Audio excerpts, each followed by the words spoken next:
Olá, turma. Eu estou aqui no estúdio de criação da Double Age, né? Onde saem as principais ideias dos cursos para bebês, dos cursos de natação infantil, dos cursos de musculação, biomecânica. A gente brainstorm, né? Faz a pesquisa e leva o que há de melhor para vocês. Hoje eu estou aqui, na verdade, para falar 9 principais dúvidas sobre natação para bebês. Então, compilei, na verdade, várias perguntas desses seis últimos meses e vou tentar trazer para vocês algumas respostas, tá? Para a gente estar discutindo. Não esquece de dar o seu like aí no nosso canal do YouTube. Muito importante para a gente. Inscreva, na verdade, no nosso canal. E daqui a pouco eu vou falar um pouquinho também sobre o nosso evento do dia 3 de abril, agora, terça-feira, né? Agora, a próxima terça-feira, no Ciesp Leste.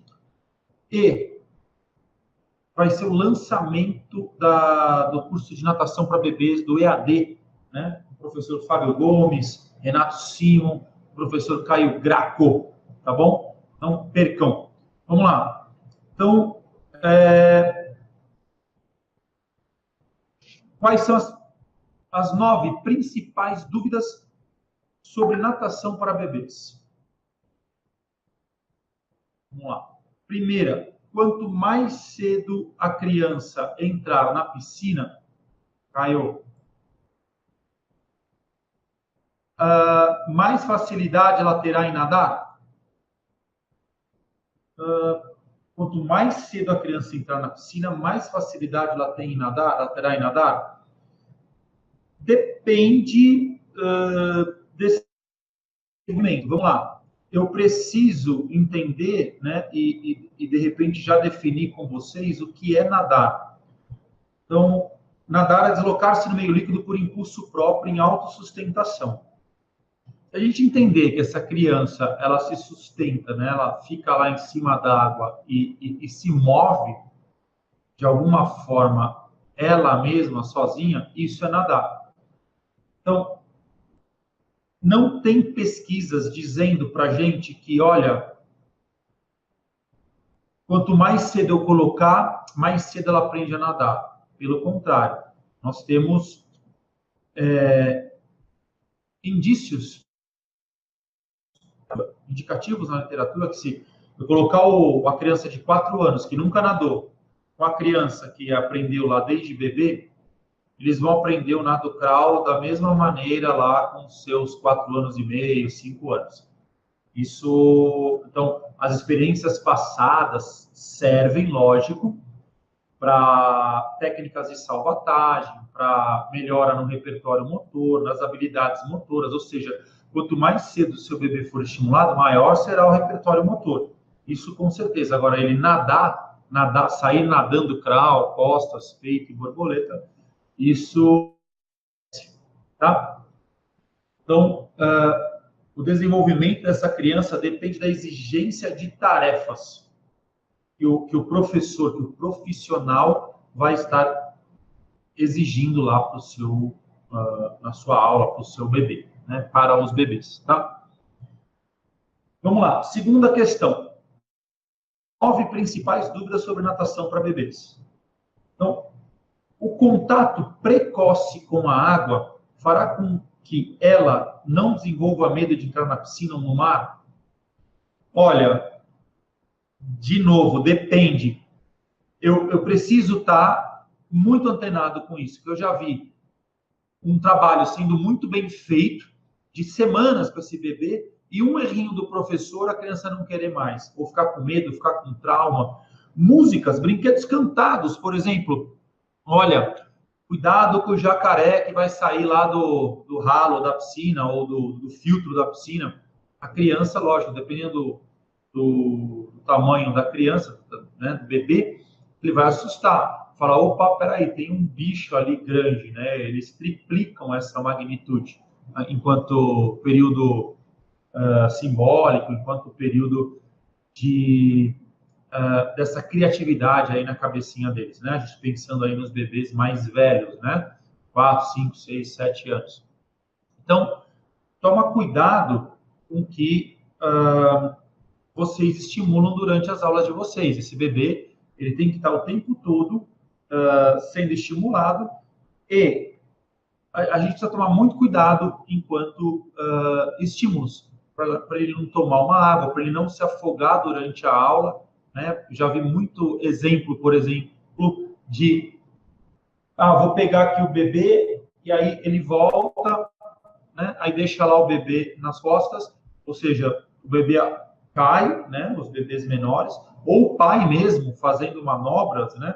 Com o bebê na água e não vê, né? Ou segurar um bracinho, né, lateralmente pela piscina e esse bebê tomar água. Isso são traumas causados aí pela má conduta, tanto do professor quanto dos pais, enquanto posicionamento na água. Pode sim, realmente, ser pode trazer trauma para esse bebê ou para para os pais também, né, no sentido de, olha, não quero mais trazer, enfim, se o erro foi do professor, tá? Bom, terceira questão que eu trago, né, para as nossas dúvidas aqui, na água, a relação entre mãe, pai e filho se estreita. Olha, muito, muito bem observado. Nós temos aqui muitos indicativos de que com essa proximidade da mãe, ele já está mais em contato com a mãe, então, com certeza, essa relação entre pai e mãe, ela se estreita durante as aulas.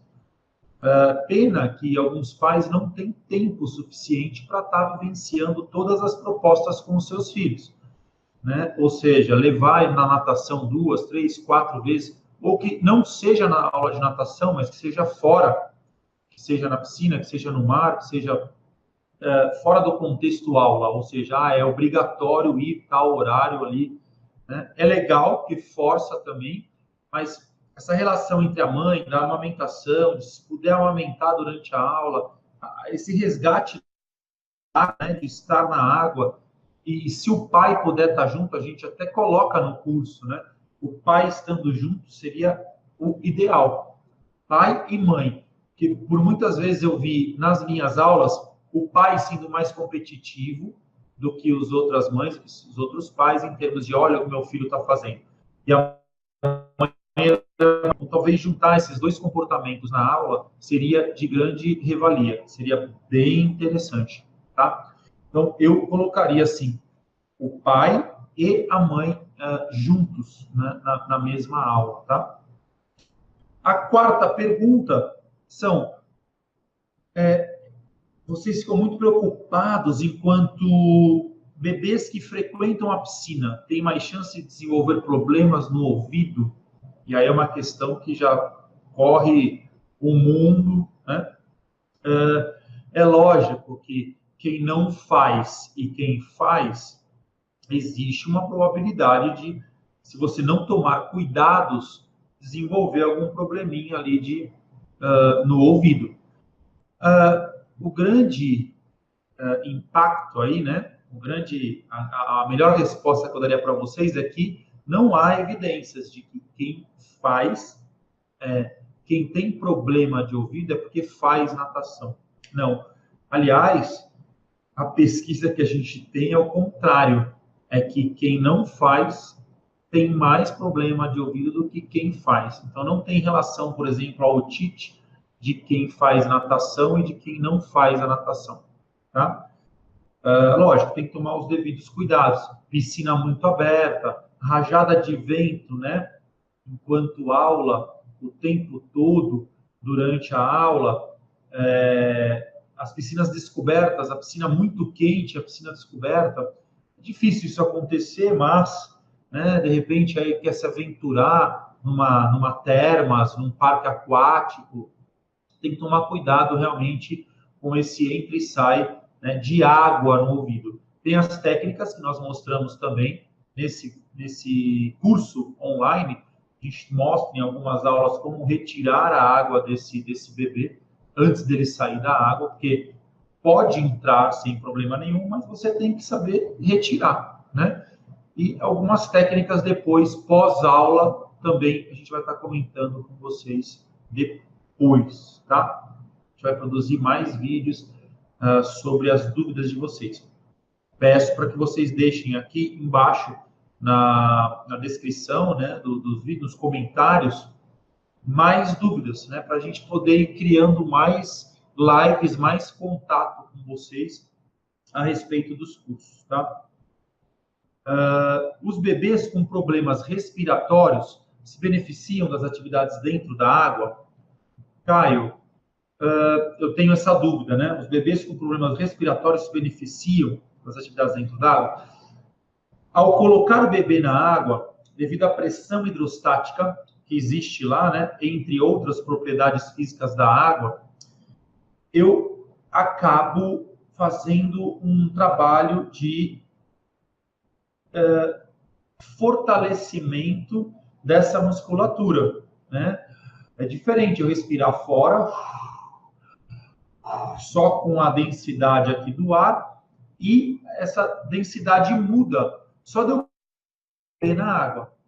Ou seja, toda a parte de diafragma, né, intercostais, abdominal, que são responsáveis pelo processo de inspiração e expiração, não só do bebê como nosso, vão fazer com que isso fortaleça. É lógico, Caio, eu tenho problemas respiratórios, vai forçar um pouquinho mais. Cuidado, né? Piscina muito fechada, pode ser que ele piore a situação do bebê.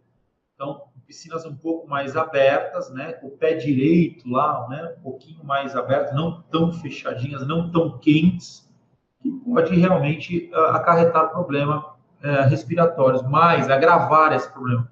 Mas já testado com pediatra, já testado com profissionais, eu mesmo, né? Sou prova viva disso. Eu entrei na natação, eu tinha problema de respiração, problemas respiratórios. E após a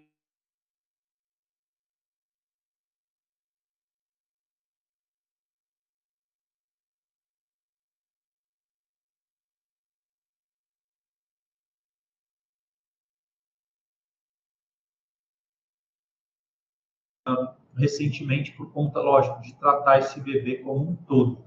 Mas acredito sim na natação fazendo um efeito aí de prevenção enquanto problemas respiratórios, né, com o bebê, principalmente com os bebês. E as exceções, né, porque, Caio, eu tenho aqui um problema X com um tal bebê, aí são os desvios padrões. A gente tá tratando aqui da média, tá? Outra pergunta bastante comentada por vocês. A água da piscina precisa estar morna? A gente já falou isso em outras aulas, em outros vídeos aqui nossos mesmo no canal do professor Caio Graco, enquanto natação. O que eu posso falar novamente para vocês? É sobre a temperatura da piscina. Não dá para comparar eu vou citar São Luís, né? Porque São Luís eu estive lá, a gente deu início a um programa lá de natação para bebês. E o que aconteceu? Era muito quente o dia, a temperatura externa, a temperatura fora da piscina. Então, a piscina não podia estar muito quente, ela 27, 28 graus já estava resolvendo o problema dos bebês. Tá? Aqui em São Paulo, nós vamos entrar numa época agora mais de frio, né? Abril, maio, junho, ou seja, eu tenho que elevar a temperatura dessa piscina. Quando a gente fala frio em São Paulo, a gente está falando da temperatura externa de 10, 11, 12 graus fora da piscina. Eu tenho que atender essa necessidade do bebê estar bem quentinho lá. Se possível, próximo da temperatura que ele saiu da roupa dele lá. Né? 35, 36, 37 graus, todo encapotadinho. Para uma água a 30, 32, opa, legal. Então, depende muito, mas eu preciso dessa água mais aquecida. Agora, Caio, eu quero testar o comportamento desse bebê enquanto ambiente. Quero colocar ele, sair de uma água de 32 para uma água de 30, para uma água de 28 e ver a reação dele. né? Também dá para se fazer esses estudos. Você precisa só de 3 piscinas. Como nós recentemente fizemos um vídeo lá na Mahatma, em Santos, na Academia Mahatma, e eles têm essa possibilidade, né, de colocar uma piscina só para bebês, uma piscina só para natação infantil e uma piscina só para natação de crianças mais velhas, né? Então, e aí ele consegue ajustar essa temperatura de cada piscina. Isso também é bacana, tá? Seria o mundo ideal. O grande problema é que tem gente que coloca os mesmos bebês na piscina da aula de hidroginástica, na piscina da aula dos adultos, né? Isso é um problema, né? Eu não colocaria na mesma piscina, né? A gente está falando de bebês bem pequenininhos, bebês de 2, 3 meses até o primeiro ano de vida. Eu não misturaria essas fases, tá? Vamos lá. 7ª questão que eu preparei aqui para vocês, tá? Piscinas tratadas com cloro agridem a pele da criança e podem provocar alergia? Olha, se a criança tiver propensão à alergia e a piscina tiver muito cloro, lógico que ela vai sair com o olho vermelho, muito vermelho, pode sair sim com a pele irritada se você não tomar um banho decente depois da aula, tirar mesmo aquele excesso de cloro. E, Caio, olha, na minha região não tem piscina salinizada, nem com ozônio, é o que tem para hoje. Então, é o que tem para hoje. Ou seja, coloca lá o bebê, não tão pequenininho, e aí você vai saber realmente se ele tem alergia ou não ao cloro. Não dá para saber antes, né? O ideal seria que ele não tomasse muita água durante as imersões, durante o trabalho de imersão, né? Seria legal que ele não tomasse muita água por conta da piscina ser tratada com cloro. Mas eu ficaria atento, sim, ao tratamento da piscina. E, se possível, eu insisto, uma piscina própria para os bebês, tá? Ou salinizada, o sistema Aquamade, por exemplo, eu conheço, né? Tive acesso a ele há muito tempo, lá em Santos, e ele realmente traz uma ótima qualidade de água. Agora, turma, seria muito prolixo da minha parte não comentar com vocês de que todas as piscinas têm cloro. Em menor quantidade, tudo bem? Menos quantidade, mas todas elas têm. Mesmo as tratadas com ozônio, mesmo as tratadas com a base de sal, as salinizadas. Todas têm que ter um pouquinho de cloro, porque o cloro realmente mata, né? Ele vai lá na bactéria, né? Naquele fungo que fica ali na piscina, na borda, enfim. Precisa de um mínimo de cloro para poder fazer essa... É tudo que uma bactéria quer, né? Se proliferar num lugar quente e úmido. E o cloro realmente ele acaba com isso. Mas eu procurava ter a base de ozônio, tá? Bom, a 8ª pergunta, tá? A 8ª. Tudo bem a criança usar boia? Foi até polêmica aqui em São Paulo, na verdade, no último curso. Uma polêmica gostosa, uma polêmica construtiva, uma discussão construtiva enquanto acadêmica, né? Eu tenho as minhas crenças enquanto boia. Eu nunca utilizei ela para processo de ensino-aprendizagem, né? No sentido de, vamos usar a boia para depois ir tirando, ir murchando. Existe essa possibilidade, porém, eu não utilizo, tá? O que eu faço? Era todo acompanhado com os pais ou com estagiários que pegavam o bebê e deixavam ele menos contato possível na aula, na água, menos contato, né, de apoio possível na água. Final da aula, em algumas aulas eu colocava a boia e fazia algumas propostas para estimular abdominal, para estimular trabalho de perna, para estimular braço, mas não para deixar a criança só com a boia, não para ela ficar dependente dessa boia. E eu fazia a mesma coisa com as nadadeiras. Eu usava boia, eu vou chamar de natação equipada, mas ela usava a boia e a nadadeira na mesma aula. E atravessava lá a piscina de 25 metros. Isso para o pai é sensacional, né? Caramba, olha que bacana. Mas deixar claro que a boia também não é sinônimo de segurança. Ela pode realmente esvaziar, ela pode acarretar danos psicológicos, que é a nossa segunda, né, do medo lá, que é a segunda pergunta mais em evidência aí, né, que eu peguei aqui para vocês. Então, eu utilizaria, mas com muito cuidado, sempre supervisionada essa boia, né? Eu usava muito boias circulares também, uma boia que você coloca o bebê no meio, ele fica com os braços aqui apoiados, né? Então, boias circulares, legal.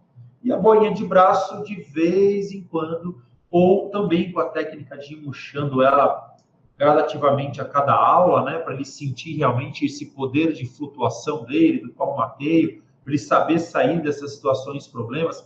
Então, essa boia como estímulo, né? Deixar a boia só no braço, como estímulo, como experiência, como realmente deixar a criança pensar, fazer com que essa criança pense, aí eu acho legal. Então, são até dicas aí que eu deixo para vocês. Estimule, né? Então, além dos brinquedos, você realmente tentar fazer algo diferente para esse bebê saber sair de situações problemas.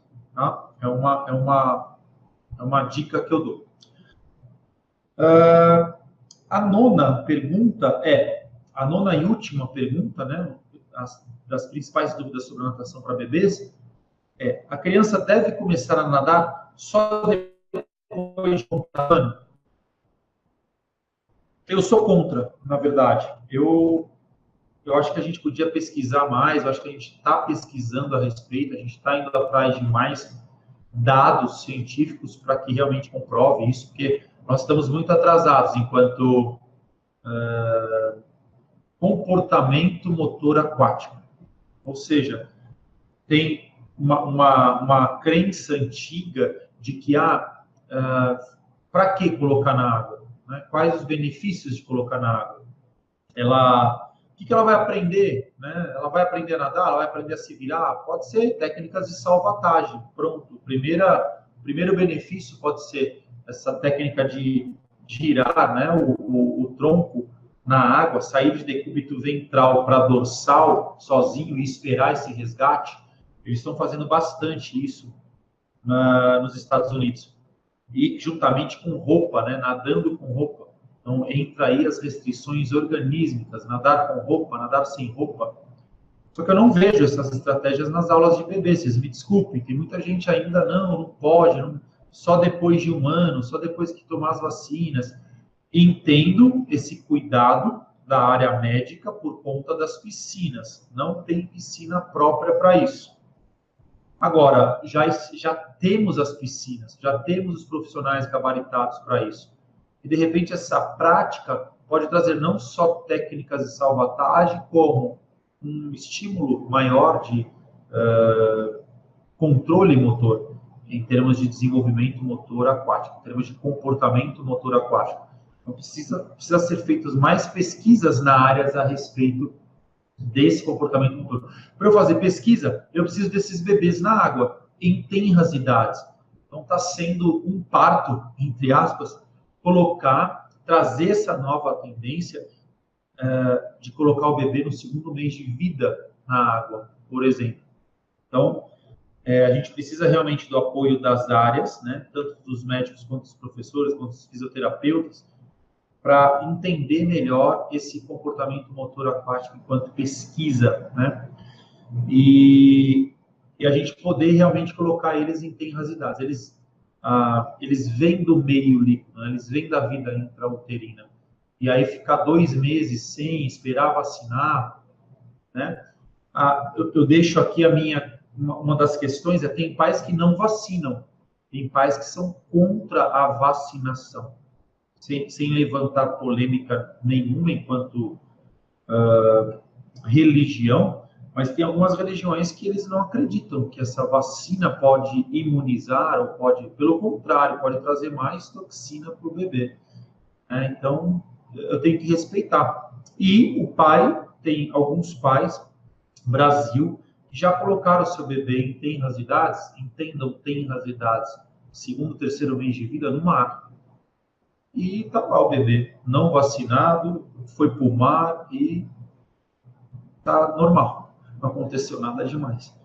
O problema é que a gente não tem dados, né, o suficiente em escala para provar nada para ninguém. Fica nesse mundo, né, empírico. Eu sonhei com tal coisa, vamos fazer tal coisa. Então, eu insisto nas pesquisas, insisto em praticar, insisto em colocar esses bebês, logicamente, num ambiente seguro, num ambiente próprio para esse bebê, e que ele realmente possa, e que nós possamos desenvolver pesquisas. Olha, o comportamento do bebê durante o primeiro mês, durante o segundo mês, durante o terceiro mês. Isso é absolutamente nada em termos de malefícios para esse bebê, na ordem de comportamento motor, na hora de desenvolvimento, na hora de controle motor. Mas precisa de pesquisa. A gente tem muita coisa de fora e insisto nessa junção, nessa conversa entre as áreas. Ainda tem muita gente melindrada com, olha, isso é da fisioterapia, isso é da medicina, isso é da área da pediatria, isso é da área da educação física. E quem perde são os bebês, são as pessoas, são os seres humanos. Turma, espero que vocês tenham gostado dessas 9 principais dúvidas sobre natação para bebês.